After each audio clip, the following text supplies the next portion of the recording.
Good afternoon, everyone. Welcome to the Xbox Factor podcast. I am one of your hosts, MrBooMStickXL, and with me today I have a special co-host. Now, if you're asking where the Welsh gamer is, he had some family commitments, more specifically a wedding to go to, and of course he was going to go with his beautiful wife, and he took the day off, so I had to find a co-host with the stature that basically electrifies the room when he comes in. And of course, you know him as King David. And I don't necessarily need to give him an introduction, but he's going to get one anyway because, quite frankly, he is the king. Now, you know him from the Iron Lords podcast. You know him as a disciple of Grandfather on the ways to make money. You know him as the muscle of the Iron Lords podcast, community banger, a guy that tells it like it is, and also might also be the king of statues. Please welcome King David. Oh, boom. Come on, man. Stop making me blush, baby. Let's get into this. When you put out the bat signal, you know, I definitely had to come fly through and definitely lend some talents. Well, listen, you are known as the Incredible Hulk of gaming, so why not assemble the Avengers? And of course, everyone knows me as Captain America, the good guy. I think we make a great team, but I really appreciate you coming here. And you know what? Before I get into the topics, there are a couple of big shout-outs I'd like to give. First of all, if you are new to the channel, I want to say welcome, and I really truly mean that. And that goes for everyone. I want you to understand that just because this is an Xbox show, we love everyone. Whether you fly the PlayStation flag or the Nintendo flag, or like myself and King David, we fly all three flags. You are welcome to come here and hang out. You're not going to get console war nonsense or BS. You're going to get a lot of good information, and you're going to get a lot of laughs. And I want to welcome everyone that's new. I have to do another shout out to, of course, the channel members. If you go to my channel and you see where it says the join button and you hit that join button, well, 15 people, 15 amazing people in this community have hit that join button, and I have to give them a proper shout out. Matt Burns, Philly Eagle, Lethal Papa, Masshole 1977, Aiden Williams, Jay Zayas, JD Gamer, Infinite AA, Scrub Nurse, Moonwalker 925, Josette Rivera, of course, my wife, who supports me and everything, J Force Gaming, Tempest Sun, Gamer by Choice, and Thanos. Thank you so much for supporting Double Barrel Gaming. And of course, thanks to an amazing community member known on Twitter as Dude Ralph. He has supplied this show with a 2-week Game Pass code that someone in the chat is going to win. All you have to do is retweet the post I put out there, and I'm going to pick the winner midway through. But King, let's get into, of course, the main topics. And of course, these are all original topics because there has not been a lot of Xbox news outside of Gears. And you know what? We're going to talk a little Gears towards the end. But you know, listen, I think that if you are a gamer, you are probably a fan of comics, the MCU films. A good chance you collect statues or collector's editions like myself. You know, one usually works with the other.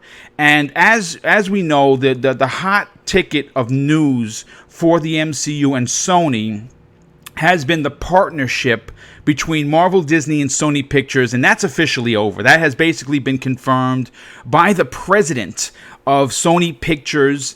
But you know what? We're not going to we're not talking about just Spider-Man or the MCU for that matter. What King and I are going to discuss and what exactly that means for video games. And more specifically, Spider-Man 2 on the PlayStation 5 and how Microsoft and Phil, Dominus Spencer, can seize an opportunity presented in this very public split.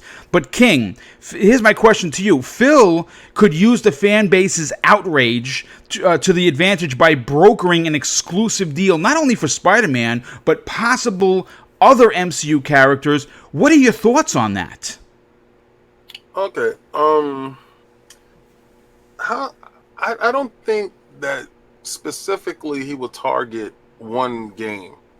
Now I've seen his petty. I've seen Phil Dominus Maximus Spencer's petty, and I don't think that this would lend to that. You don't? Do you remember that Marvel game that was supposed to come out before Yes, it was for supposed to be like an Microsoft? MMO for the 360. Yeah, and Yes. that canceled. It was maligned in stagnation, to be honest with you. And I believe that it was all due to the last regime. But also, I remember it was one point that Disney had stepped in and said they didn't like the quality of it, and that made me think, because we anticipated that game for so long. And once Disney looked over and was like, we don't like the quality of it, the game kind of got swept under the rug. Everybody talked about Scalebound and was all upset about Scalebound. I was more upset about the MMO from Microsoft involving these Marvel characters. Now, do I think Phil will go out and do something in the vein of getting a Marvel Universe type of game going that can encompass all the characters? Yeah, I do believe that would be on the slate. But as far as like individually targeting, like let's say a Spider-Man or Captain America game or something like that, I don't know if that would be on the agenda. But Disney might propose it to Microsoft to take a dig at Sony, Yes. because it would definitely hit them in the pockets really big if Spider-Man isn't a lot for the future, generation of PlayStation. Because a lot of people got into PlayStation this generation for Spider-Man. I thought it was my game of the year, to be honest with you. I thought it was a fantastic game. I still think it's a great game. I think it was the best game on that platform, to be honest with you. And that's just my opinion. That's where my dollars go. That's what I like. I love all the collectible things about it. Yep. But could you imagine if that title, because they don't have Insomniac Games to make the game, but if that title is given to another development house and done over at Microsoft or Nintendo, it could be done anywhere other than Sony, and it will hit them financially because people have invested hoping that the next system will have that. And if they don't have it, I think that's a huge problem. I think that's a dilemma. So do I think Spencer would do that? I don't think per se, but do I think Disney is that petty? Yes, I do. Well, listen, first of all, I have to get this out there. Spider-Man is one of my personal games of this generation. I've put probably 60 plus hours into that game, doing nothing more than just trying on new suits. And it is a graphical powerhouse. It is probably the finest work Insomniac Games has ever done in the company's career, in my opinion. And it is one of the gems in the crown of the PlayStation 4 this generation. It's that simple. But you see, the thing is this. When you look at this very public split, okay, there is bad blood. I understand what they're saying publicly, right? They have to be politically correct. So, Sony's going to say, well, that MCU, they're good cats over there. And, all the best wishes to Kevin Feige. We loved working with him, but, he's too busy. And of course, Marvel and Disney can be like, you know what, we tried, and we wish them all the best luck with the Spider-Man universe that they have 900 characters for. And I'm personally not looking at this from a console war mentality. What I'm looking at this is from a business perspective. And the reason why I bring that up, first of all, before I get into my actual point, I have to thank LMNOP for the outstanding and very generous $5 super chat. He says, thanks for the show, making up for those unimpressive 49 minutes of the Tokyo Game Show Death Stranding. Yeah, we're going to go deep into Death Stranding on tomorrow's Breakfast with Boom. I have a magnificent panel, and I'll be putting, tweeting that out later. But getting back to this, you know why I find it to be a unique situation for Microsoft more specifically. And again, folks, this is not a console war shenanigans, okay? This is when King and I get together, we're very business oriented, not only just gamers, but people. He has his own business. I'm making my own business with YouTube, and I'm trying to advance it. So we're always thinking from the business perspective, not so much from the pettiness of the console wars. And why this is important to Microsoft is because as it stands, as of this show's starting, Microsoft is the odd man out, or the odd platform out. Marvel has exclusive deals with The of course PlayStation with Spider-Man, which is, we've already talked how much we love that game, and of course Nintendo, because they are Nintendo, and very unlike Nintendo, brokered a deal to have Team Ninja make Ultimate Alliance 3, and that's an exclusive, and not only has it sold well, not only is the game fantastic, but it's a system seller. And right now, Microsoft is in a position where they have a lot of studios. And there's a lot going on at, let's say, the initiative. Like, we don't know exactly what they're doing or how many teams they're actually putting together. But just, King, I just want to kind of, scratch the Marvel itch with this question to you.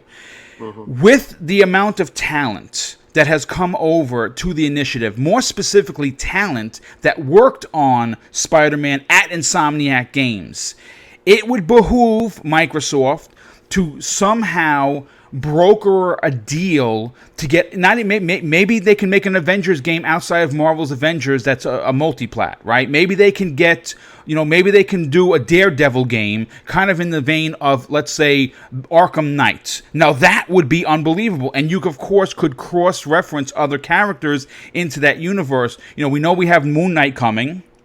Right, we have the Punisher we've already seen. We know Ghost Rider is in existence. They could somehow work in the Midnight Suns, but to get an exclusive deal for the Microsoft platform, for the Xbox Scarlett in the next generation, and have that said game made by someone like the Initiative, who has talent, who has worked on superhero games, would that not be a system seller?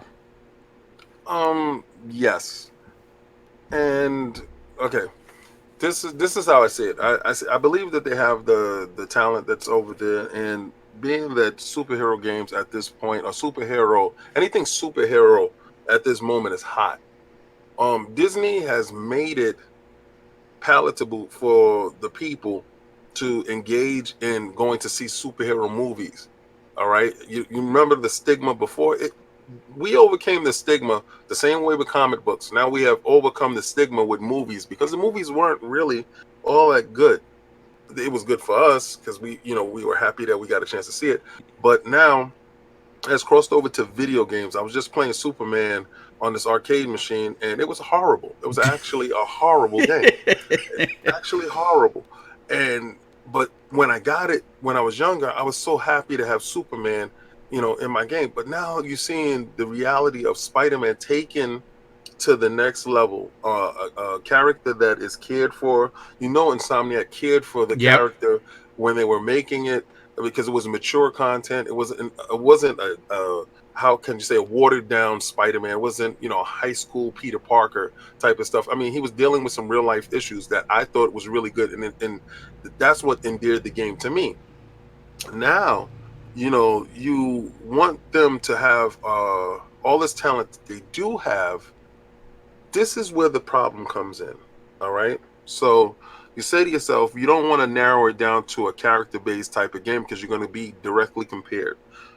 Now, if you take somebody like the Initiative, they want to make quadruple A studio games, right?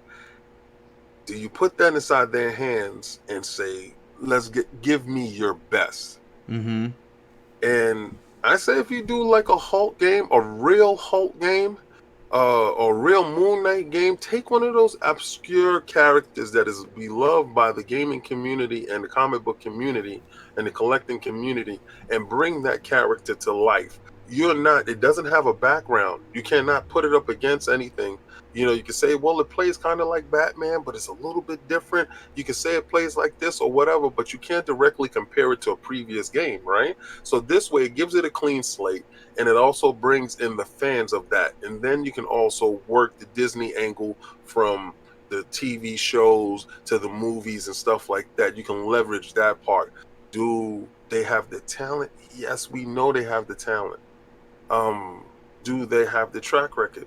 Not 1 ounce of it. Right. And that's what scares me, because we already knew Insomniac Games had the track record. You look back at their games, I mean, they have a lot of flops in there, but there's a lot of those little indie games or whatever, or the VR games that's inside there.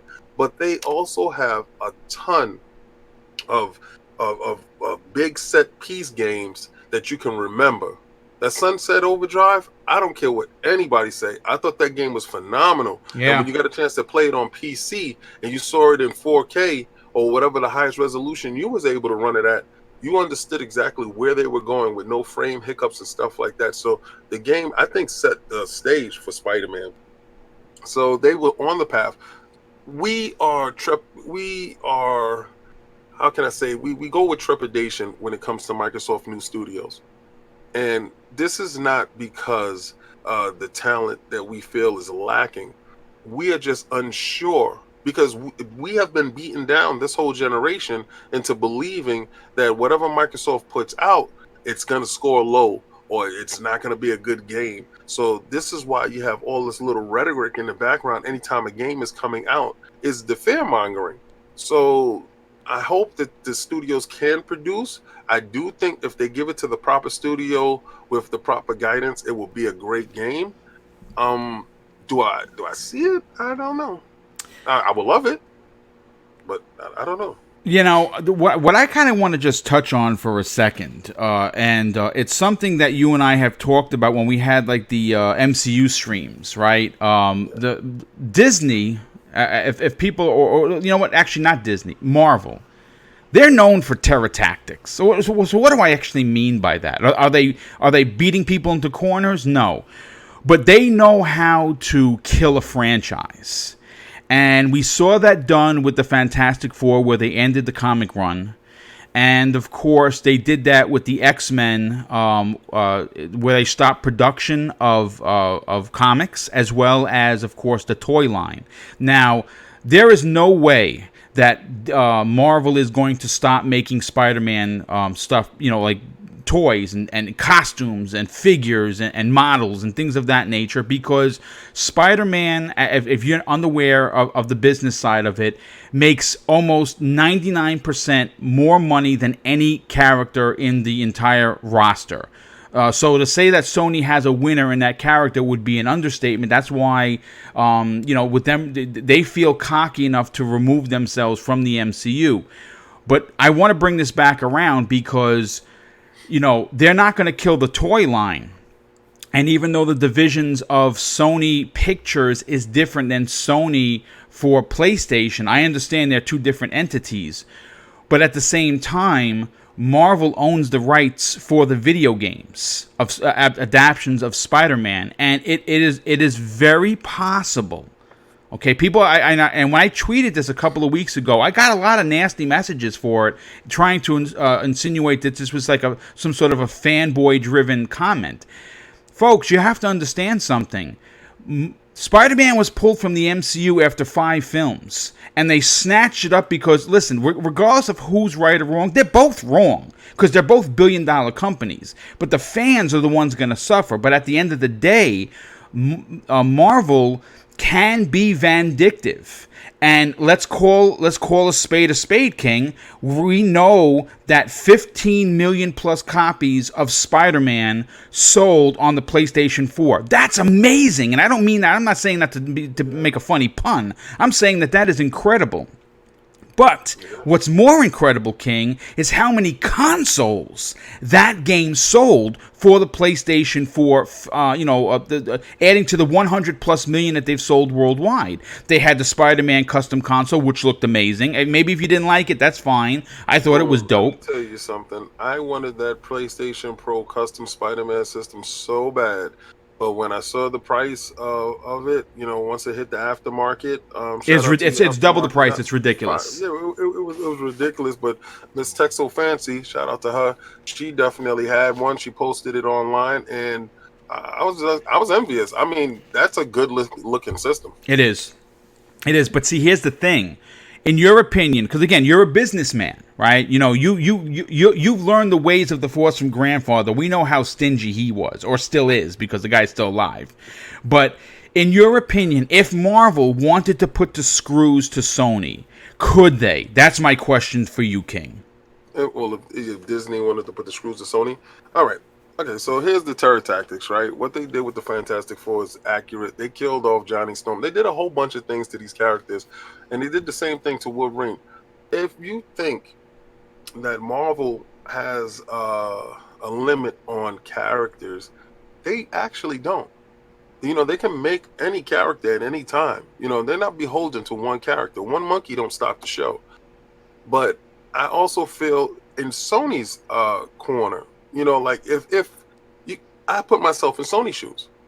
If I personally own this character, and we came to an agreement to build this character up, and this character has flourished, and then you had Venom that didn't have our own character in there that's part of his lore sell to the magnitude that it did. And could you imagine if it had Spider-Man in it? I would have probably had to pull my character too. We had a deal on the table for 5 such movies, and it's not on me to be beholden to any future deals that I don't think is just wholly beneficial for my company and my growth. You also got to remember, Sony is not in the greatest advantageous position when it comes to finances. No, they're not. They're really, there's still rumblings that they could be purchased by Netflix. You understand? Yep. So you have to understand, they are in survival mode, and Disney isn't. Disney is not in a position. They're at the top, at the mountaintop. Mm-hmm. They're about to drop a nuke, and that nuke is Disney Plus. So Sony is looking out. They're scavenging, and if they can leverage whatever they have, because they're going to sell off their assets, and that Spider-Man is going to revert back to Marvel. Yes. But can I see Marvel doing petty things? Yes, I can. I can see it happening, helping ease their demise, because listen, that's a lot of money that's on the table, and we can't be fanboys. Take those movies for what they were. Take Spider-Man for what they were, when he was there, and just enjoy that part. You can go back, you can watch it again right now. You can go back to the part where he snapped. Could you imagine if the deal collapsed at the end of the snap and Spider-Man never came back? Wow. Yeah, that'd be something else. Yep. Aha. Like, they could have really screwed him over in that whole aspect. But listen, the business aspect, we're going to get Spider-Man back. It's not lost to us, and it's going to be put forth later in the future. But do I see Disney as a company putting a stranglehold to Sony? Yes, I do. Mm-hmm. They can stop production of the toys, where they make all the money. They can stop production of the TV show. They can actually come out with a TV show on Hulu or any other of their subsidiaries and actually compete with the movies. You understand? So they own that TV rights. Yeah, they have a 30-minute limitation with it. It can't be more than 40 minutes from what I understand. Yeah. They control more than we think, and they can control the future of the character. But Spider-Man is so powerful. They killed him once, but they killed him in the Ultimate Universe, where that's where you got Miles Morales. They never killed him in the canon universe. It's just the 616. So, I don't know how it will work if they would kill off Peter Parker. I mean, they did the whole line of the Spideyverse, which was a great series. I don't know. They can do some really harmful stuff to Sony just to strangle them out for a couple of years. Well, I mean, there has been talk, like I said, obviously in business, again, both business-minded people, even if we were losing, we would not publicly tell anyone that we were losing. And when the president of Sony Pictures was like, listen, we're not selling our business. That was on Tuesday.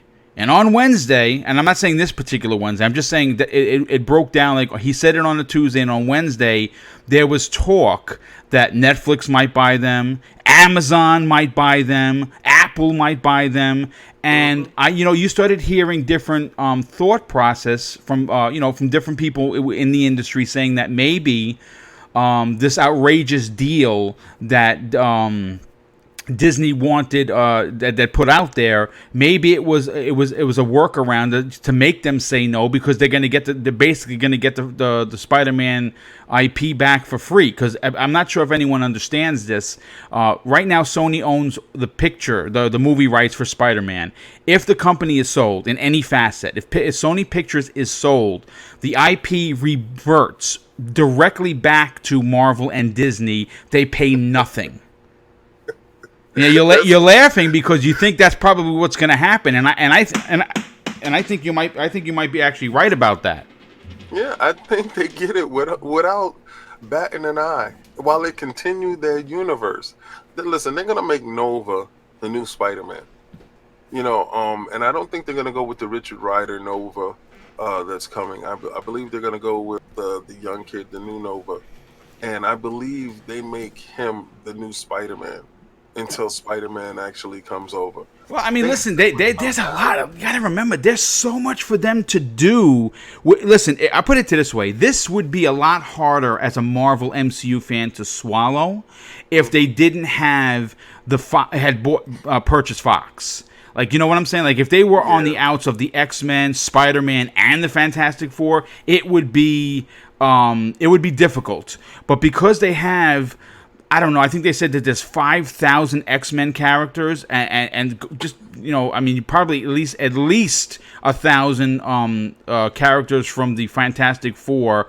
It's more than that, because remember, the Fantastic Four opens up the cosmic aspect of it. And, it's vast. They have an arsenal. Now, not to take away from Sony. I mean, listen, Sony has the Morbius movie that Morbius the Living Vampire. As a child, I was a fan of the villains. I love Werewolf by Night. Yeah. I love Frankenstein. I love Dracula. I love Morbius the Living Vampire because he wasn't brought forth by traditional means. He wasn't birthed by Dracula. So when they had him versus Dracula, it was a great book for me. And that movie is being done. But now it could be done with Spider-Man. They're doing reshoots, and they could put Spider-Man inside of it. And I'm so excited for that because, I did miss Spider-Man in Venom. And I was afraid going to the movie theater, how is it going to play out with no Spider-Man? And they said, well, it should be at the end. They're going to have it like at the end credits. And they didn't. And I heard that that was there, and Disney made them take it out. So it's like, man, I know I have to give up this to get that, but they're not dependent on each other. They're solely independent of each other, but one is creeping towards their demise while another one is ascending. So they're going to do their movies, and it's going to be for what it is, and we're going to get it. And we're going to like it, but he's going to revert back. And when he reverts back, it's going to be a whole new universe that he's going to be part of. That's going to be even more fantastic for us to, dig into.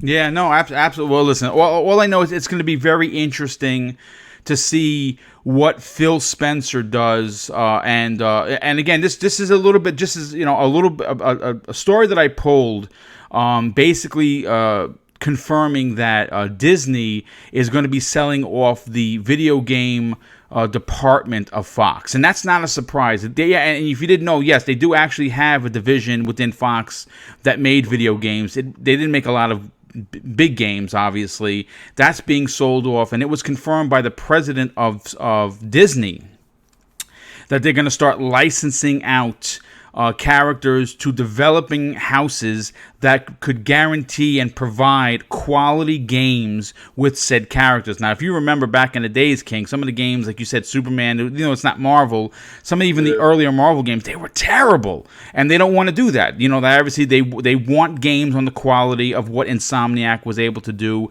And I'm actually really hoping that Phil Spencer reaches out to the game division of Marvel and tries to get an exclusive deal. Like I said, Daredevil is a very popular character. He was made more popular with the 3 seasons on Netflix. We know that that's going to be coming back either to Hulu or more than likely Hulu or even FX because of the violence that follows Daredevil.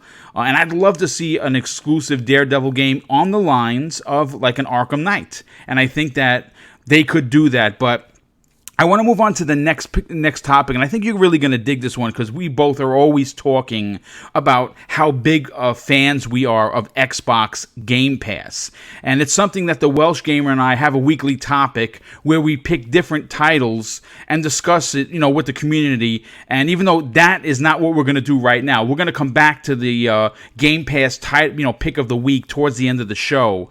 But case in point, Gears 5, one of 2019's best releases so far, is in Game Pass. And obviously it's we've heard different folks on different podcasts and different forms of social media say that Microsoft made Xbox Game Pass because they're losing the generation, or because Game Pass is a crutch for the lack of first-party bangers, as they call them. And not only would I call that total BS, I would also call said person small-minded, and in a sense, not being rude or anything, but they're failing to look at the bigger picture. This is something that King and I talked about privately, and as you've talked about on numerous episodes of the ILP, Phil Spencer is a man who apparently likes chess. And I say that because, King, like I said, you said it before, he thinks 5 and 6 moves ahead of everyone else. I just want you to elaborate on that particular part about how you've said numerous times that when you talk about Phil Dominus Maximus Spencer, that he's looking 5 moves ahead of everyone else, even though some of the moves in the beginning don't make sense. Could you elaborate on that? Okay, guys. So now, I waved that Phil flag for a while, and you have to look at people that you follow or people that you admire. You have to look at what they do when they have absolutely nothing. All right. And that can give you the measure of a man. All right. And when he didn't have the support, financial support, and he didn't, actually have the support of the community, he dug his feet in and he worked harder. And it's starting to bear such monumental fruit in such a short period of time is because you foster such a good credit. Think about it as good credit, right? Mm-hmm. You start making your payments on time and you start doing your stuff on time, your credit starts to go up and you start to get approved for more credit, right? When Game Pass came out, maybe it might be a crutch. Yeah, maybe these guys are not wrong. Maybe the fact that they're losing made them look at a different revenue stream in order to survive. In order to bring this to the table, he had to think outside the box in order to get the financial backing that he has now to purchase studios with omnipotence and actually have you anticipating what's coming forth. Because how many people said, oh, they're not selling as much, this might be the last Xbox? How many people said, oh, their games, they have the same 3 games? I sat down and I thought yesterday before coming on to the show, I played Halo, the last one. I played Forza 7, not Forza Horizon 4. And I played Gears. And that's the hamburger, shakes, and the fries. I love it. That's great. Yeah. I mean, Lord Cognito, I gotta give it to him. His level of hatred with just getting the hamburger, shakes, and the fries was legendary.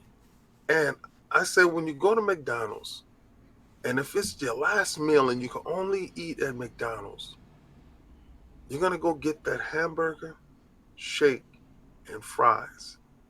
They do Gears.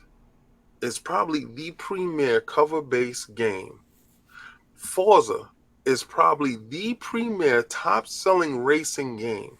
Yep. And Halo is the premier console first-person shooter. That's one hell of a hamburger, shakes, and fries. That's a great way. That's a great analogy, dude. I love it. Right. You're getting a hell of a meal now. Now, you know that these are lock, stock, and barrel inside your Game Pass. The biggest turning point for me was when they said in Game Pass, all first party studio games will be in Game Pass for free. Whatever, if you're part of that subscription, it's there day and date. Yep. Okay. That sounds nice, but you don't have any studios, bro. Oh, hold on a second. I'm going to go out and buy 15 fresh new studios for you. What? 15? Man, you're going to buy, garbage studio. Ninja Theory. Yep. Yeah, brother. Obsidian. We're going to be talking about them too later on in the show. Listen, they went out and got a star-studded cast. When we first joined Netflix, it was slim pickings in there, brother. It was, yeah.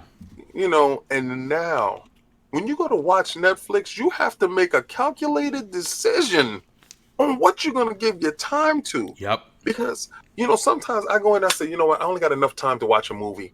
Or I only got enough time to watch one episode of this great show. Shout out to Wu Assassins. Great show, dude. Great show. Yeah. You understand? Great show. But you get this by getting good credit. Phil has enough good credit right now that he has everybody buying into Game Pass. Game Pass is not a crutch anymore. Mm-hmm. Poor games to go get fixed is not in there anymore. This showed you, and it showed you with Forza Horizon. I purposely did not put that in there because that is like an apple pie. That is in there for the free, guys. You're talking about a full-fledged game that you can go purchase, or you can get it part of the 200 games that's inside Game Pass. This is strategic dominance at its finest. You're talking about, let's say, okay, you say if they sold 44 million systems, right? Everybody keeps putting that number lower because they don't give you a number. It could be more. It could be 60. It could be 70. But say 44. But they're still making the same exact money as that 150 or 40 million PlayStation sold. Yeah, that's true. That's how I feel, Boom. You and I talk a lot, and I am Captain Game Pass. You are. And I'm going to tell you guys, if you don't have Game Pass now, you don't understand what Game Pass is, go check it out. If you have a PC and you don't care to have an Xbox, go check it out. All I tell you is go check it out. If 2 wrong, months for $2 right now. $2? You don't got $2? Yeah, $2 get you 60 days. Come on, boy. Play Gears of War Ultimate for 2 months, and you know what? There's a good chance you might be sold as a fan. Listen, Boom. We know for a fact the value that we see because we can see how the future is going to pan out. Sony must adapt or die. Yes. They must come out with PlayStation Now. Must start releasing their first party games in PlayStation Now in order to survive at this level. Because when these games from Microsoft, when the next systems drop and that Halo Infinite is launched in Game Pass, that means you walked in the store, you already had your Game Pass, you transferred it over to your new system, you brought no new games. You just came with your controller and your system. Now, you're going to look at Sony, you're going to look at the deficit and say, I have to buy a game, I have to buy a controller, I got the system, and it's going to start to add up over a period of time. You understand? Yeah. They are eliminating that whole upfront cost, and they're giving you these games at a premium.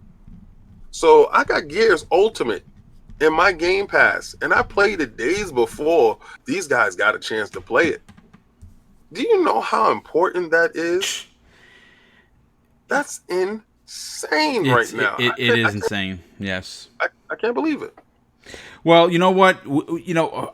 As great as Game Pass is, and I think I say it all the time. People make fun of me. I say it's the greatest thing since sliced bread. I have to do 2 quick shout-outs. First of all, LMNOP with the outstanding and extremely generous additional $5 super chat. He says, Game Pass is so popular. Microsoft got Apple, a $1 trillion company, to have their own Game Pass called Arcade for iOS. That's a great point. And of course, Another huge member of the community who, of course, I'm always going to be in debt for making me his +1 at, of course, Xbox Fan Fest. Gotham Guy drops an outstanding and extremely outrageous, generous $10 super chat. He says, all I have to say is that thank God for Gamecast because I was dead broke last week, but I was able to still play Gears 5 Ultimate 5 days before launch.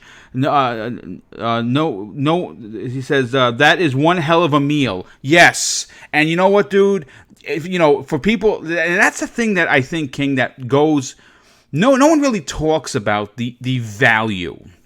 And everyone talks about, I hear this, you hear different people talk about shovelware. Well, they're just putting games in Game Pass to increase the number, and that's all.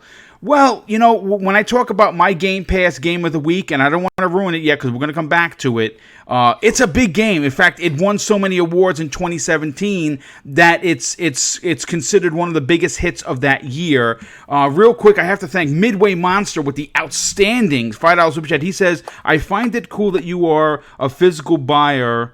Let's see. I'm sorry. I find it cool that you are a physical buyer. If that game comes out on Game Pass, it's like you have it digitally downloaded already. Game on. Yeah, I've done that. I've done that plenty of times with the collector's editions that I buy. But I kind of want to just pivot a bit here, King, and talk about two particular studios. That are now part of Microsoft. Oh boy, the fire engines are here. Hold on a sec. Yeah, it's so hot that it's they running to go get Game Pass. Yeah, maybe that's what it is.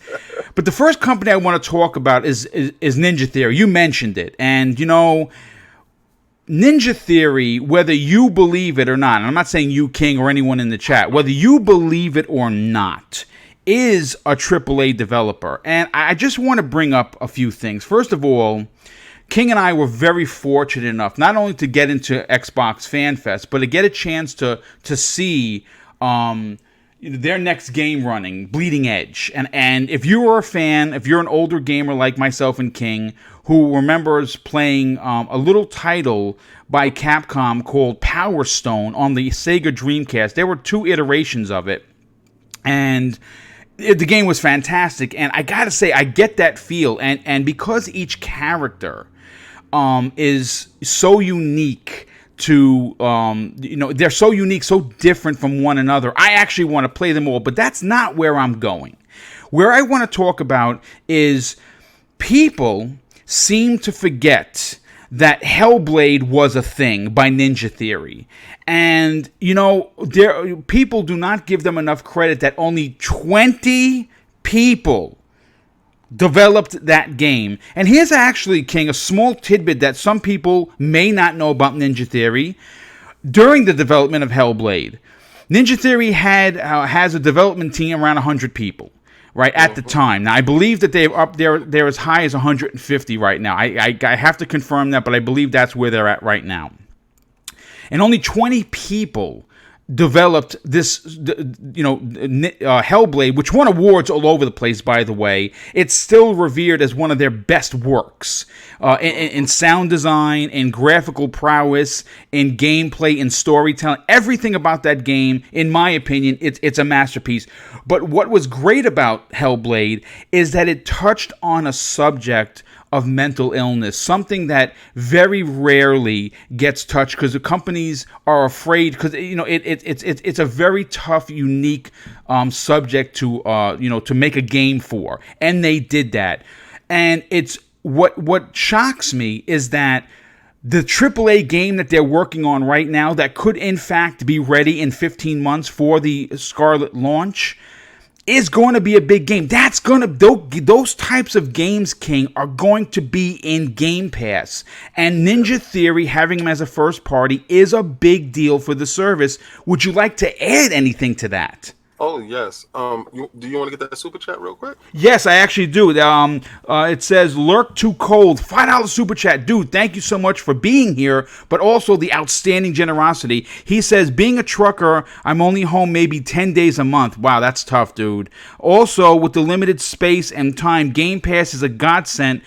Great talk so far, fellas. Well, listen, first of all, dude, thank you so much for being here, listening to the show. We do greatly appreciate it. The $5 super chat is greatly appreciated, and keep on trucking, dude, because America moves because of folks like yourself. So thank you so much for what you do.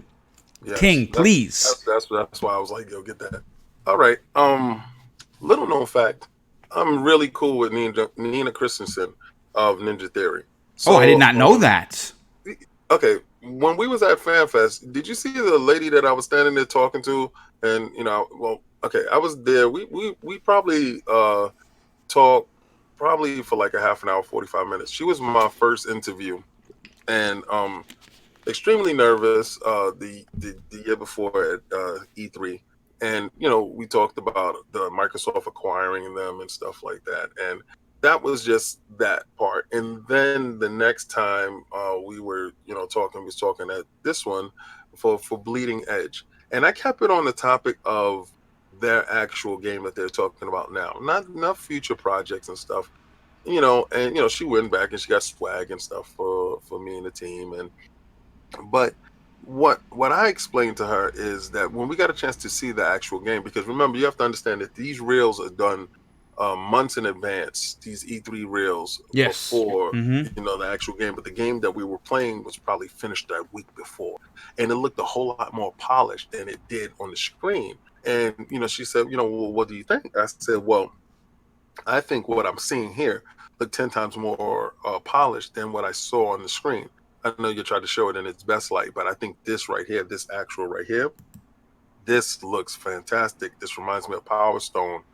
And she said, yeah, Power Stone on steroids. Because when I got a Nice. chance to see it, I'm like, oh my God, the game, the animation, the characters had so much life. And I thought to myself, hold on a second. At what point in time did Ninja Theory ever hit a foul ball? You know, they usually do a lot of one and done games, but you got to think about it. They had the Heavenly Sword. I loved that game. I thought that game was incredible. So Yes. to do what is that Ninja? What was it? Heavenly Blade. What's the last one they just did that's inside Game Pass Oh, right now? Hellblade. Yes. Hellblade. Yeah. Okay. All right. So you go from Heavenly Sword to Hellblade. Funny, right? And that game, like Boom said, touched on mental illness, and it was such a departure from Heavenly Sword. They attacked it in a whole different area. And when I asked her about that game in particular, she said to me that that studio was going from check to check, to be honest with you. Yes. Yep. And you would never know it from the quality of the game.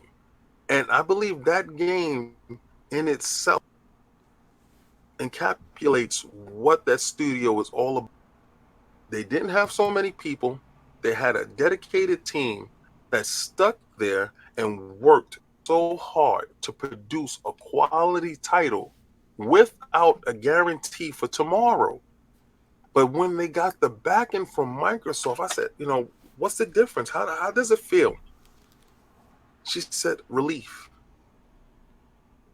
Now, when you have a studio that can produce that level of quality under stressful environments, think about that studio unshackled with good money backing them and a belief from the higher ups that you're going to develop and deliver a fantastic game.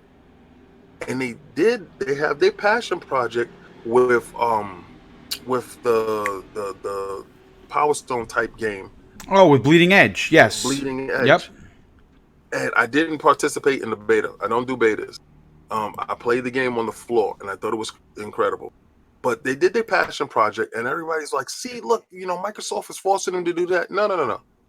That game was already on slate. That game was already done. That was something that they had already in the cooker. The new games that they have coming, that's going to be the unshackling of this company. I think their best work is ahead of them. Oh, I agree. I absolutely agree. I mean, let's take a quick look at what they've done in their career. Okay, they did Enslaved Odyssey to the West, right, which was amazing. You got Heavenly Sword, you got DMC Devil May Cry, and Hellblade. And now they're working on Bleeding Edge. Listen, folks, this is a AAA developer, and they're master storytellers. They're masters at their craft when it comes to graphical prowess. And what they're going to be putting in is going to be considered, like the kids say, a banger when that releases, hopefully as a launch title, because there's a good chance that that could in fact be a launch title for the Scarlett. Now, I'm not saying it that I've heard that it is. I'm saying that there's potential for it because we are still 15 months away from that release, which is supposed to happen at the end of November or like maybe mid-November. But you know what? I want to segue into another company that happens to be a first party that we're getting one of their games in Game Pass next month. And I want to talk about Obsidian and the Outer Worlds. And in a story that I pulled from Gaming Bolt, they talk about the future games, and the developer says they have a full universe of lore for future games and sequels that will be coming to Xbox Game Studios as exclusives. Now, King, as we know, The Outer Worlds is releasing in October, and it's shaping up to be one of the biggest new RPGs this generation. And what's really great is that it's being added to Game Pass day and date, whereas when it's launched on the PlayStation 4, you're going to have to spend $65.01. And I think a lot of people discount that, but that is a big deal because more eyes are going to get on this new game, this new IP. But you know what? Speaking with VGC, narrative designer Megan Starks talked about the potential of the franchise's future. She said that due to the new acquisition of the studio by Microsoft, who apparently has been keen to expand the series, the company is thinking big now with the game. And while she stresses the importance of getting the first game out before anything else, she also states that they have big ideas for sequels. Now, in response to whether The Outer Worlds will be a franchise, she said, "I guess it depends on if the people like the game. But I would absolutely be interested in plans like, yeah, I really enjoy making this game, so I'd like to work on it a while longer. And while I think our first focus is polishing up the game that we're currently putting out, sequels will be coming." She continues with, "The nice thing is, since the game is from the co-creators of the original Fallout IP, they have notes and notes. We already have a full universe of lore, which is really nice." Now here, King, this is my question to you. When you think about the purchase of Obsidian and the fact that Microsoft understood that they had prior obligations to put the Outer Worlds on multiple platforms, Phil still decided to make them a first-party developer.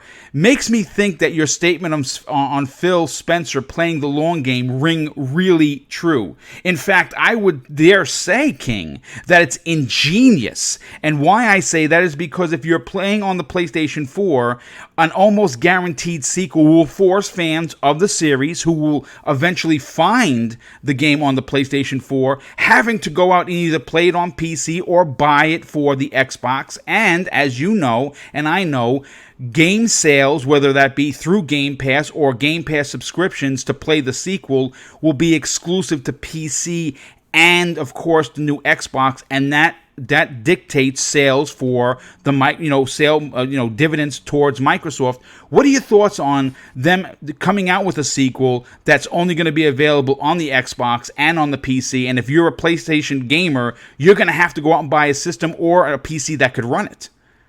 Okay, this may sound a little controversial, but I'm about to say next. All right. Oh, besides the fact that we have 117 people watching and we have 49 likes, let's boost that up, guys. Let's boost that up. All right. Listen, I think that's ingenious, right?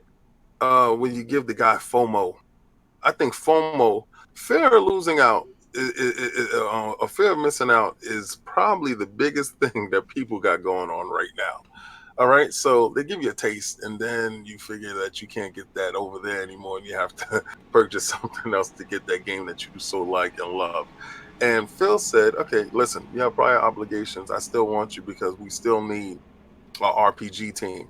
All right, we still need a top-notch RPG team. This is where we're lacking at. What I told you before, what a real general does and a real leader does, he sees his weaknesses and he shores up his weaknesses by making those weaknesses into his strengths. Therefore, you cannot penetrate that armor. You cannot bring that same story back to him. All right, it's adaptive. You got to say he's like Doomsday. You can't kill him twice the same way. You have to find a new way to kill him. Mm-hmm. All right, so now you say the game comes out of Game Pass and the game comes out for PlayStation, right? I'm going to take it a little bit further. Who's to say that the part 2 doesn't come out for PlayStation? On Game Pass on PlayStation. Who's to say that Game Pass, because that's the real long game, who's to say that Game Pass isn't such a phenomenal takeoff once Xbox xCloud is released, that they don't see the super benefits in having this service on their system? Does it turn it into an Xbox? No. It just turns it into a system that can run an app. The same way that Netflix is there and it can run an app. The same way it can play Hulu. It's an app that you can actually play other games on, that you get a subscription base to. So you can play it anywhere that you want to play it, at any time that you want to play it. And isn't that the same level of inclusion Microsoft wants all over the place? They don't want you to, at any point in time, not be able to pick up any device and not get a chance to experience the Microsoft ecosystem when it comes to Xbox. So if that same ecosystem, sphere is available on PlayStation or on Nintendo, because we've been speculating for a long time, we're waiting for it to drop, you get a chance to play these games anywhere you want to be. So you can buy it physically for the $65 on PlayStation. You can get it free in Game Pass. But Game Pass is going to be anywhere. Boom said it. You can play it on PC. You can play it on your Xbox. I'm saying maybe you could play the sequel on your actual PlayStation through Game Pass. Listen, I all I know is that there's going to be a lot of things going on with Xbox Game Pass, and it's going to be a big deal. And I know some people in the chat are saying that there's some lag, and you know what? I've been having some trouble. I don't know if it's a YouTube thing. It's certainly not a PC thing with mine, and I apologize. We've had a few skipped frames, and just bear with us because I'm going to be making some change. J Dubs actually sent me some information on how to better equip OBS for future streams. I'm going to be doing that today. I don't know what's been going on with YouTube, but yeah, we've lost at least 20 people from listening. And from what I understand, the recording of the show is going to be perfect. And I apologize for the hiccups. That is well out of my range of capabilities to fix. But I am going to try and make some PC adjustments. But you know what, King? I want to move on to the next topic. Obviously, the Xbox Scarlett. We know that it's gonna have G6 GDDR memory. Yeah, DDR. Yeah, and it's going to be a big boost to development, according to Frog Games, the developer of the new arcade title Lost Wings. And I pulled this story from Gaming Bolt. As we know, King, Microsoft will stop at nothing to deliver the best console gaming experience in the next generation that is set to launch in holiday of 2020 with the Scarlett. And thanks to an interview with Tim Ash from Frog Games, it appears the development community is very excited at the specs of the console. The specs that Microsoft have revealed for the next generation console so far and leading up to what we've already talked about with the very fast SSD that will make loading games super quick. Though something else has impressed developers, and it's the GDDR6 memory, which promises some very interesting things in terms of bandwidth, among other things. Gaming Bolt recently spoke with Tim Ash of Box Frog Games, developers of the arcade flight sim title called Lost Wing. And when they asked him about Scarlett's GDDR6 memory, Ash had this to say: it's going to be a big boost to development, and that he's really looking forward to working with the Xbox Scarlett. And he continues with, we are hugely supportive of backwards compatibility, which it allows us to keep expanding the audience of our games. We put so much passion and effort into each of our titles, the more people that can play, the better.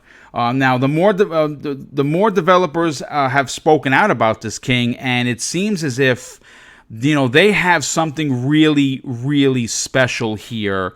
What are your thoughts on the GDDR6 memory, as well, of course, as the supposedly fastest running SSD for the Scarlett? Shout out to Scrub Nurse for the super $2 super chat, showing some love. Great show, guys. I love color. Yeah, thanks so much, Scrub Nurse. We really appreciate the support. Okay. How can I say it? Dilla broke it down to me in one of his videos that was so easily put, that the faster the memory, the faster that you can get the information.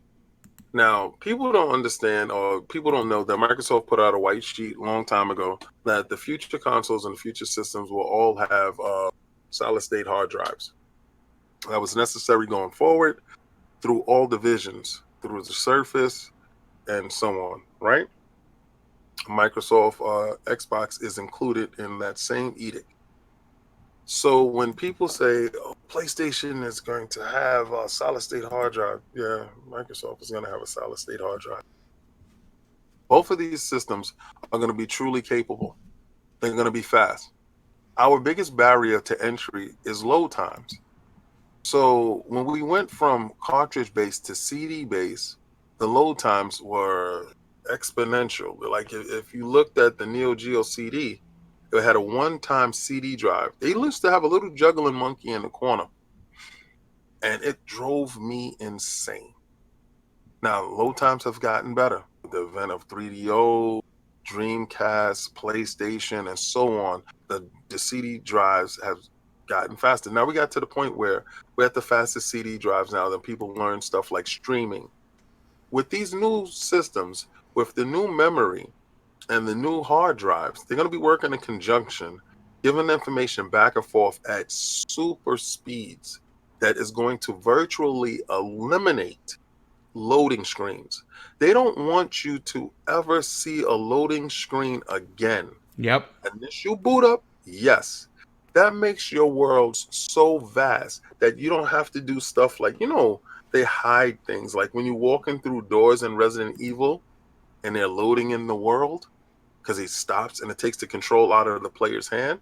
That's loading, guys. So they want to remove a lot of this stuff, a lot of these barriers to entry, and expand on these worlds.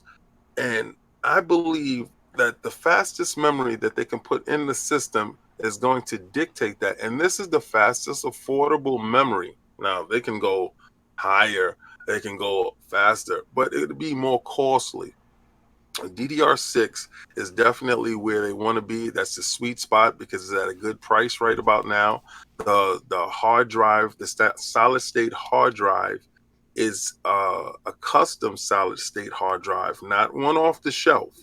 It's a different solid state hard drive, a proprietary one that's made, just for the Xbox, the Scarlett. And that is going to work in conjunction with that RAM. So yes, going forward, they're going to remove that barrier. That's going to make it better for us. No longer, Solid Rev just did a video not too long ago about him picking up a solid state hard drive for his PlayStation 4. And he noticed by playing the Division that wasn't made with a solid state memory stuff involved. Because when you program, you have to program for the stuff. But what he did notice is that a lot of the pop-up was gone, and he did notice that he traveled from, in-game menu when you're going from point A to point B when you're following your team, he found out that it would have him load into that space faster. So this stuff is definitely beneficial. I have a friend of mine who has a regular Xbox S. I have an X. Every time we play Destiny, he loads in faster because he put his Destiny on a solid state hard drive. Nice. And My brother did the same thing. yeah, he's always in the world ahead of me. I'm like, what the hell are you doing?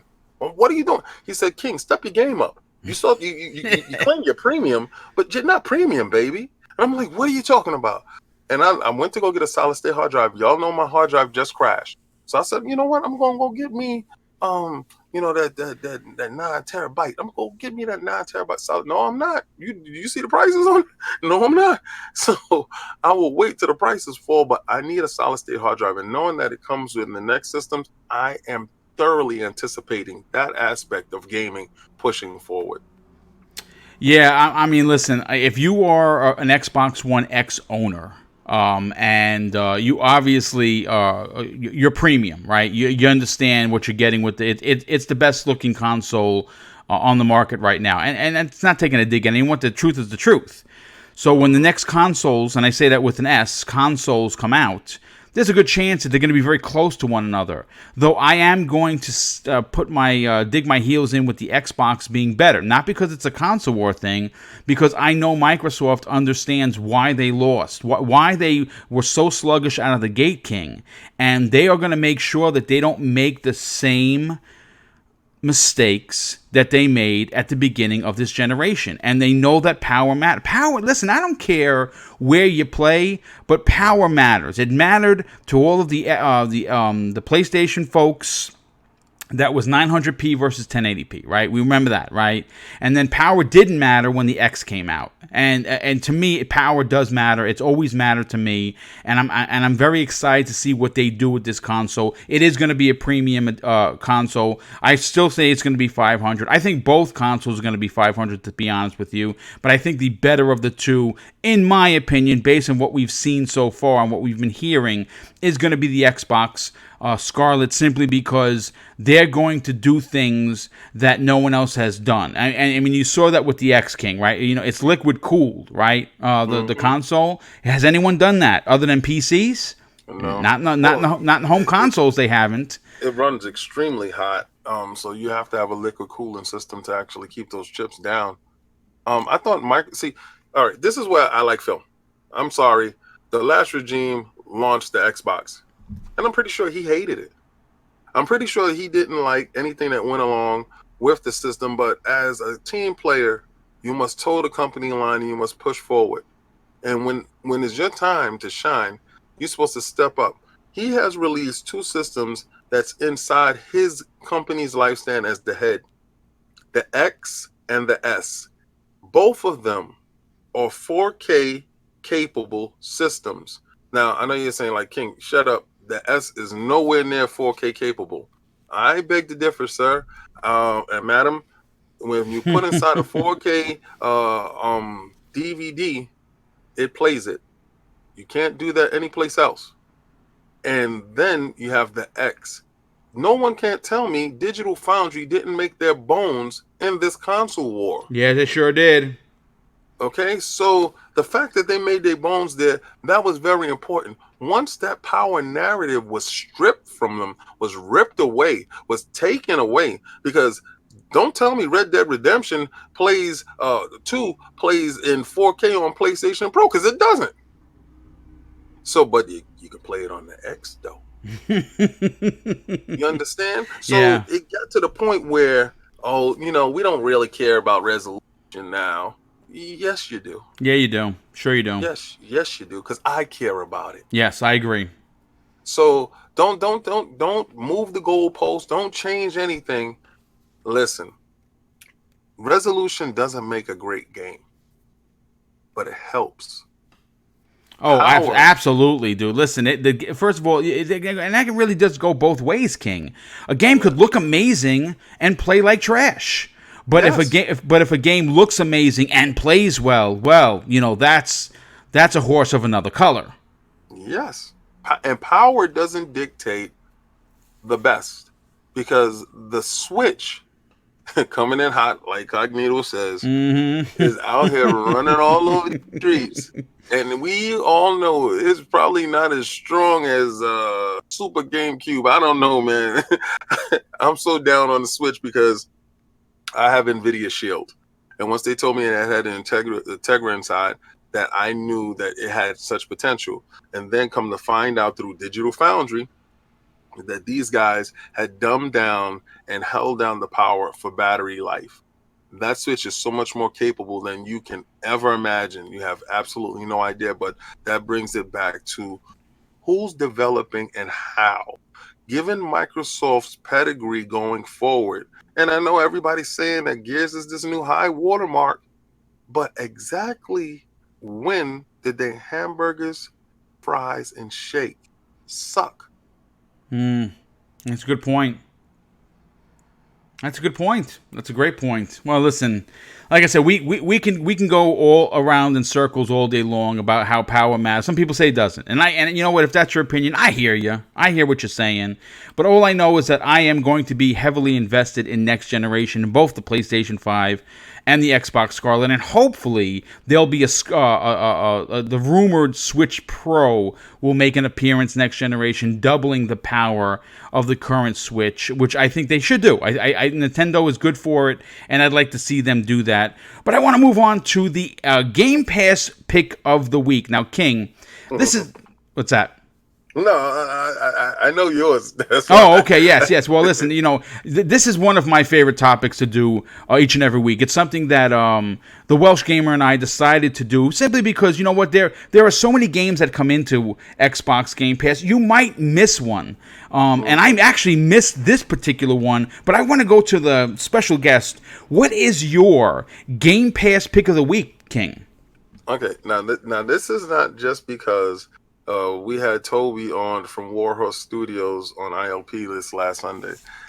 This the developer and community Shameless director. plug, but okay, go with your bad self. Hey, Toby's family.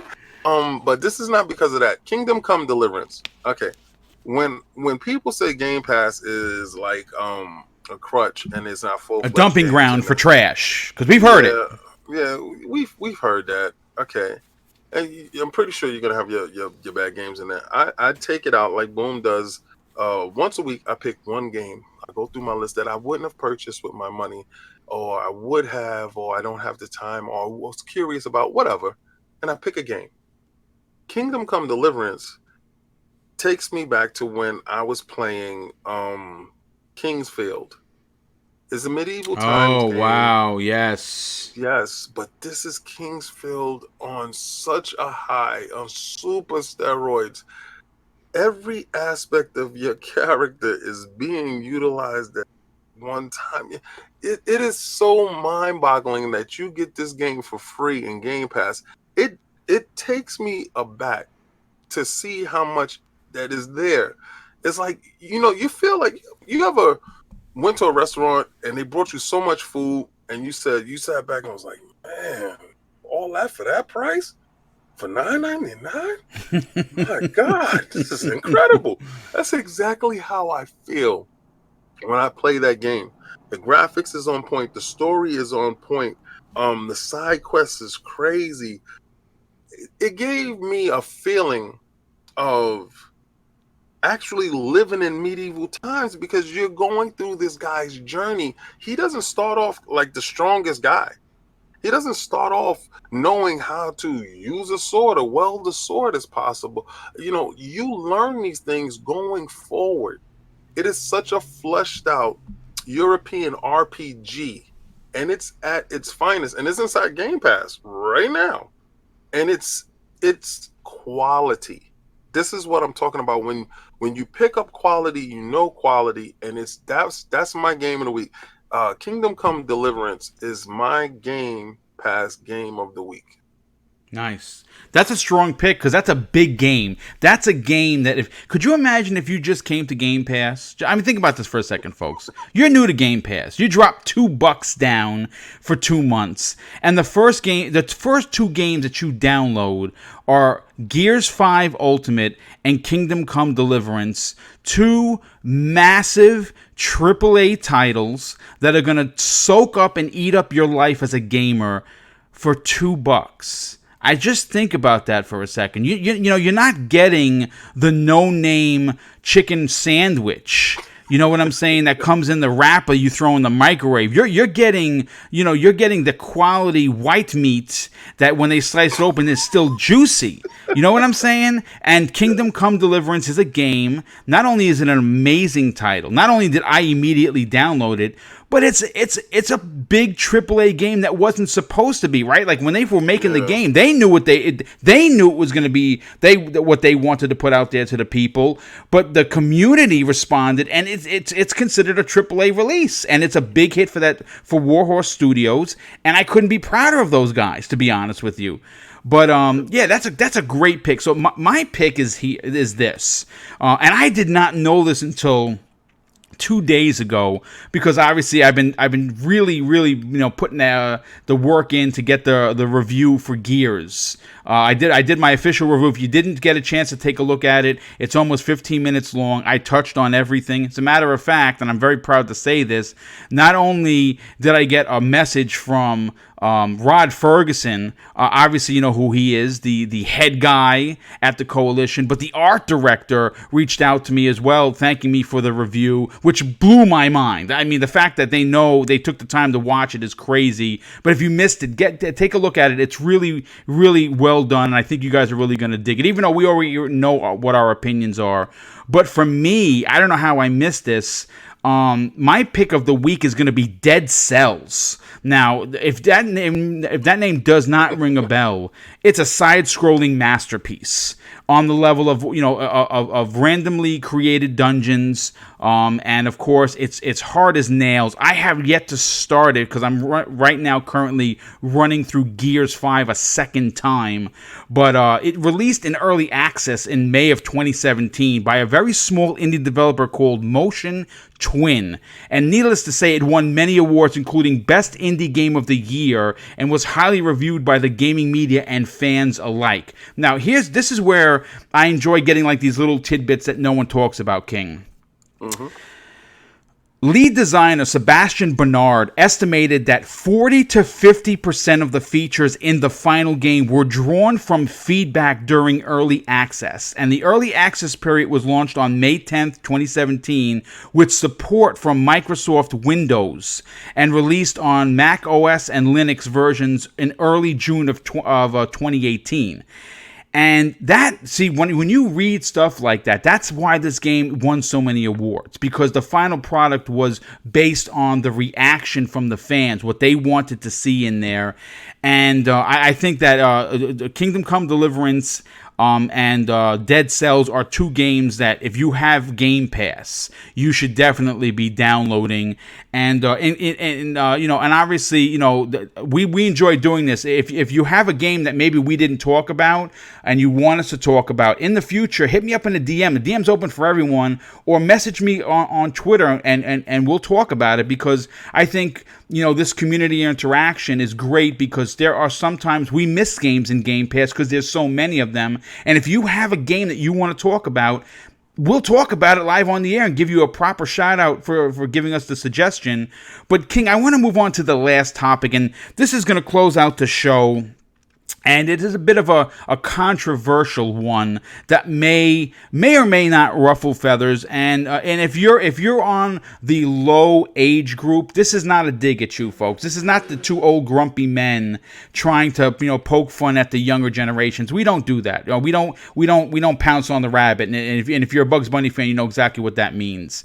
But I wanted to talk about King David is.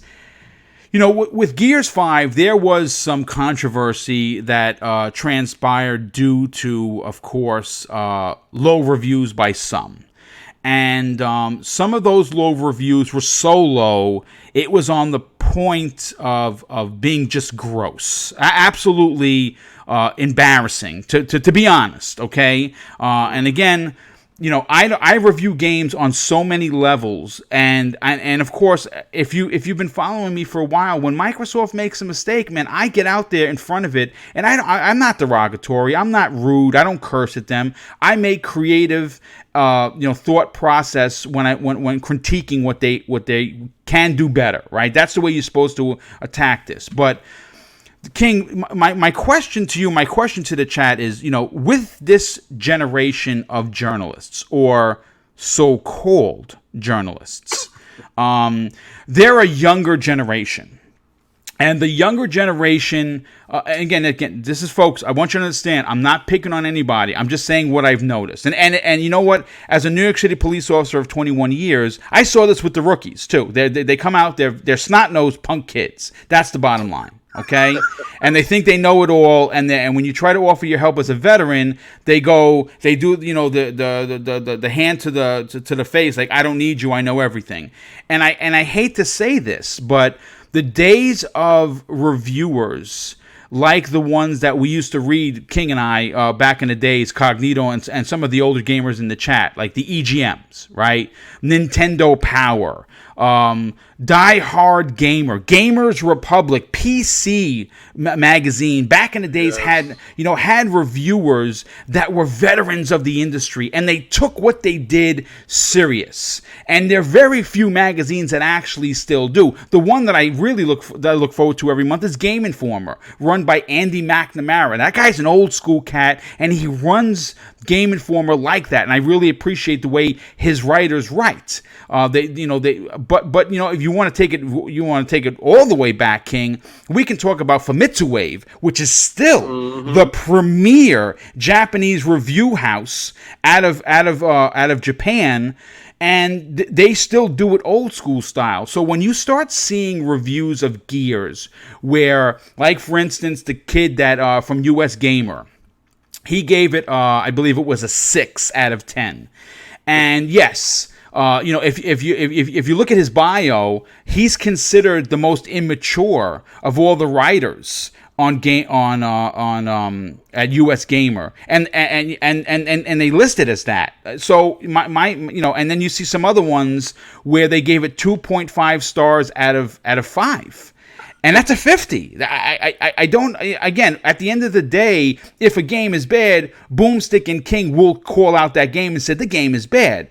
But it bothers me that a game like Gears 5, the game that we've all been waiting for, the AAA or quadruple A banger that the Xbox community deserves, is getting browbeaten for no reason other than it's just an amazing game. And my question to the chat, and my question to King, of course, here is, these low reviews with no real justification, is it because the journalistic integrity has been removed, or is it because there's a pettiness with the younger writers of today?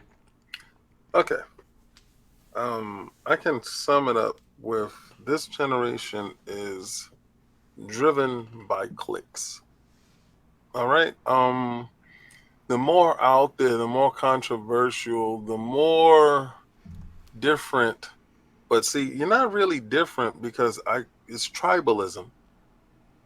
All right? It's a group. I've noticed. I noticed a couple of podcasts or a couple of individuals that were one way, and being because their console of choice was losing, they switched sides to get clicks, to get likes. And what's a better topic than saying that you gave Gears of War a 2 out of 10, and people's like, what the hell is he talking about? Not that game. Let me see what he's talking about. And you click in, and he got the views. You see, when you're talking about journalistic integrity, you pick up the magazine, you read the magazine, purchase the magazine. It wasn't driven by clicks and likes. It was driven by actually writing a great article. Yes. A damn good read. and gave you details. There was no way for you to do two parts of the board and just give you a synopsis of the whole game and talk about it was a review. We know going forward that Microsoft doesn't really get the fair hand when it comes to media. And I sum it up to tribalism. Nobody wants to be outside of the group talking about something else. They want to be within the group. Everybody wants to be part of something. And the bigger the something is, the better the person feels about it. So when you have a segment of the community talking fear-mongering, talking about the scores isn't justified, and giving bad scores just to be part of tribalism, then that's when stuff takes a dirty turn. Like I told you before, there's only 3 people that I look to honestly when I turn on my YouTube, and you and I talk. I don't talk with them every day, but you and I actually talk and exchange opinions and thoughts of what's going on with the community and everything. Our relationship is totally different than my relationship with Dealer, Rand, and Colt. But I turn to those guys because I know that if they're Xbox, they still give it up to PlayStation. That's one of the things I don't understand here. We can all agree that Gears of War is a great game. We can also agree that God of War is a great game. Yep. Those games being great games don't take away from anything. Yes. Great point, dude. Great point. Great games. So you think if God of War got a 10, and that I didn't agree with. And let me tell you why, because people were running. That's not my God of War. That's not what I grew up on. That's not what I wanted. Right. You understand? I didn't like it. And I have other stuff that go along with it. But do I score it high? Because what I did receive, the level of execution on the game was top notch. The storytelling was fantastic. The graphics, the suspense, the power of the game was incredible. So God of War resonated with me because it was a daggone good game. Spider-Man was my game of the year. I thought it was a big game. But remember, those two is on Sony's system. Mm-hmm. But I can't yell out Gears of War 5 is as equally impressive to me as God of War. I can't yell out. It's a technical showpiece that shows you what 4K gaming really is at 60 frames per second. That they said that can't be done with these current systems. With the current Jaguar cores, OPS, by the way. Yes, the storytelling, the exploration, the game, the emotion. Come on. Listen, the fact that they took the formula and expounded on it. See, because everybody complained that Gears of War 4 was the same old Gears of War. You don't have that complaint now. So it's not warranted a 1 point more. I agree. 100%. Yep. So you and I talked, and we know exactly where the game stands. Is the integrity of certain journalists in question? Maybe. But we got to a point where we're so opinion-based and not fact-based any longer that you have to take their article for what it is. And if it doesn't coincide with how you view the game, remember, guys, I tell you this at all times. Do not give up your power, because your power is key. No one can tell you to sit down and eat beets and love them if you don't love beets. It's great. You understand? I love it. No one can tell you what you like. You do. Stop looking for all these. This is where they can stop having viewership. Stop tuning in. Tune in and give those views and those likes to people that are sharing the same thoughts and opinions that you appreciate. When you give these people the power, they're going to abuse it. And they've been abusing it. for so long now. That's how I feel on it. No, I mean it's I mean the way kind of disgusting. And the way you described it was perfect. Yes, and I agree. I think that I actually and I brought this up. GameSpot gave which they're a big entity. They gave God of War God of War, whatever they gave it. I'm sure it was raving reviews. I don't recall, but they gave Gears of War 5 a 7. And I had said on Twitter that I think that the people, which is the power, where the power is, the people is what where the power lies in the gaming, in anything, whether it be government or life or just video games. And I had made a statement that people should basically write to them and say, listen, this is wrong, because if you guys remember, and I remember this very thoroughly, that God of War's score for IGN was changed. Okay, IGN changed it to a higher score because why? What happened? The community went apeshit over their original score, and that's because the PlayStation fan base is very vocal, and they changed it. And you know what? I think, to be honest with you, and this is just my personal opinion, I think everyone should have written on Twitter or emailed GameSpot saying, "Hey, listen, this is wrong. This is a quality game that deserves an 8.5 and 9.0." And I don't know if anyone did that, but listen, it is what it is. At the end of the day, if you love Gears of War 5 and you think it's a 9.5 like I did, or like some other people did, then you do. What are you going to do? But I can tell you that it is not a 7.0. It's not a 6.0, and it's certainly not a 2.5 out of 5. All right, I will say that. But King, this has been an amazing show. We're closing in on the 90-minute mark. And of course, I want to thank the near 140 people that came out. Again, I apologize for the technical issues. I'm going to try and do some adjustments to OBS from the menu and see if I could either lower them or get rid of them altogether, because it's funny. I've been using OBS since the changeover from Google Hangouts, and I've only had problems 2 times, and it's been the Monday show, which thank goodness recorded well, and the people came out in a big way and watched that, and the beginning of this show we had a little bit of a hiccup, but thank you for everyone that came out. Of course, the chat. Listen, we King and I, we talk to the chat all the time because we would be nothing without the community. I want that to be completely clear. If someone that does a YouTube channel thinks otherwise, then they don't understand the community that they're talking to.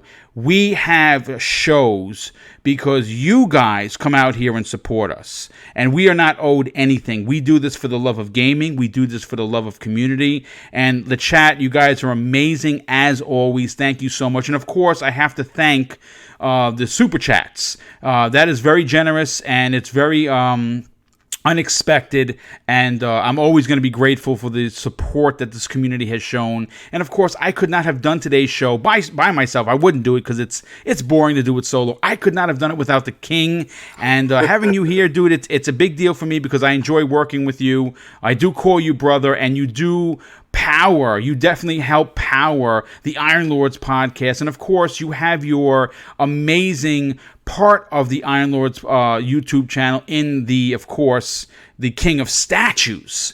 So I want you to do me a favor and just tell everyone where they can check out your work, because, listen, we live through you. The statues you get, those are some serious bank, and I would never be able to get it. So we live through you. Mrs. BoomStick is a huge fan of the statues you show because she's an 80s kid like myself, and she appreciates, especially when you start showing stuff like the Thundercats and stuff. Please, King, tell everyone where they can follow you on Twitter, listen to you in the ILP, and more importantly, support the Iron Lords podcast through views, and check out, of course, your outstanding statues that you show on a weekly basis. Well, I got the new statue that's right behind me right now. I told Boom I was finishing editing the video, and that's going to go out. King of Statues goes out today. Nice. You guys are going to get a real kick out of that. You can follow me at King David OTW on Twitter, and you can follow me at lordsofgaming.net, where I'm part of the Iron Lords podcast. that is on Sundays during football season. We're at 11 11. a.m. Eastern Standard Time and 1 p.m. non-football season Eastern Standard Time. I cannot wait to get back to that 1 p.m. That 11 is killing me, brother. But you know, Boom, I bond with you. Yes. I don't like a lot of the fake rhetoric. People don't like. They don't know you, and you are far from whatever the worst guys say, and you're definitely what all the best guys say. Thank you. That's very kind of you to say. Thank you. Yes, and when you put it out there, I'm like, what day? I'm there. I don't. Yeah, okay, Boom. Yeah, cool. You pretty much got my timing down, and I love your channel. Like, dude, you fit in line with exactly my ideology in certain things. Yes. And not to say that, we always agree. Maybe we don't agree on certain things. He has his own opinion on things, but we respect each other's opinion. Absolutely. Yes. And that's where everything goes. You must respect everybody's opinion. You listen, guys, you can disagree, but do it respectfully. Yeah, no, that's a great point. That's actually the best point to make. Real quick before we get out of here, King, I have to thank two more people. Scrub Nurse with the additional $10 super chat. He says three, Boom. Oh, three. Okay. Yeah. Gotham Guy with the super $5 super chat. I hope Microsoft will be more mindful in the future and give review copies to respectable and fair journalists. These low scores are unjustified. Yeah, that's a great point. And you know what? Thankfully, Microsoft did reach out to me. And thanks to, of course, the Coalition, Xbox, and Microsoft, I actually did get a review copy of Gears 5 Ultimate, which I reviewed on the channel. But Scrub Nurse says something funny. More color for you, King. I trust Colt, Dealer, and Rand. Plus, the videos are the highest